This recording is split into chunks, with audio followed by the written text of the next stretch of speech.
My time in Cambridge was an absolute eye-opener, spiritually, intellectually and culturally as well, because this is the first time I was exposed to so many different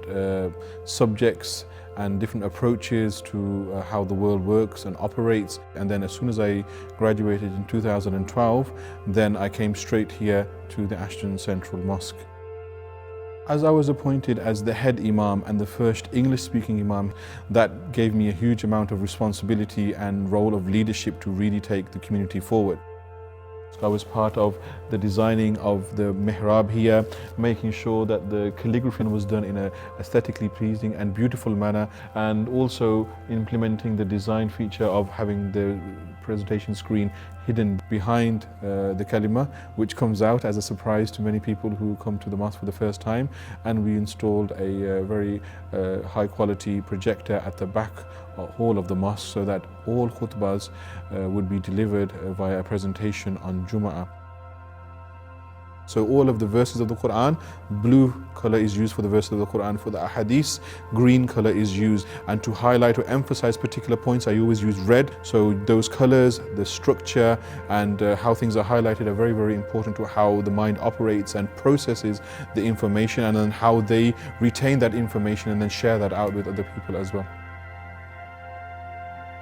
The main hall that's predominantly used on Friday, and we have two halls at the back which we use for the 5 daily prayers, and this is to conserve energy, to make sure that we're more effective in the heating and also the cooling process of the mosque.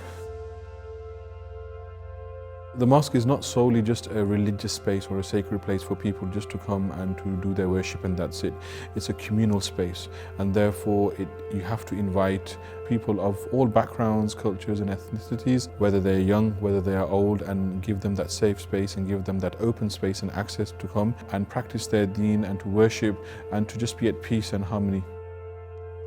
We have people here who come and they just do their study for their A-levels. We have youngsters coming into the car park and they know that this is a place where they are welcome, where they can play football, where they can play cricket and lots of other activities to encourage people to not use the space in the mosque purely and solely for religious, but also for any other purpose that they feel which will benefit them spiritually, intellectually, mentally and emotionally as well.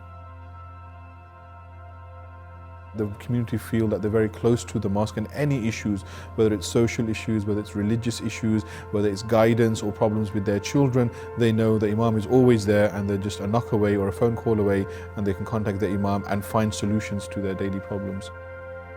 But at the same time being accessible to the younger generations, for them to feel like they can approach their Imam, and whether they want to talk about Avengers, whether they want to talk about football, whether they want to talk about any particular issue, without any judgment, without any reservation, they can come to me and they can sit down and they can discuss all of those things. And I think having that connection and that bond with the community would enable them to understand that Imam's role is not just confined to the mosque, but it's there for the entire community in all facets of life. I'm an Imam, but at the same time I'm a husband and also I'm a father.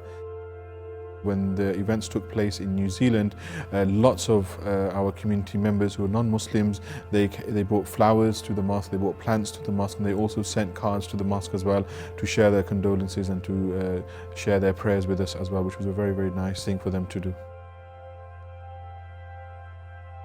Before I attended the Cambridge Muslim College, I understood that an Imam was solely a person who would lead the prayers, do the Jummah khutbah and be there for new births or be there for the deaths of individual or for the marriage of people, and that was it. But after attending the Cambridge Muslim College, I understood that the Imam's role was very, very wide-ranging. An Imam needed to be there in different capacities because every single human being is different and unique, and they have different needs, emotional needs, intellectual needs. You can have an impact on the lives of many, many people in different ways, and you can guide them in every aspect of their daily lives.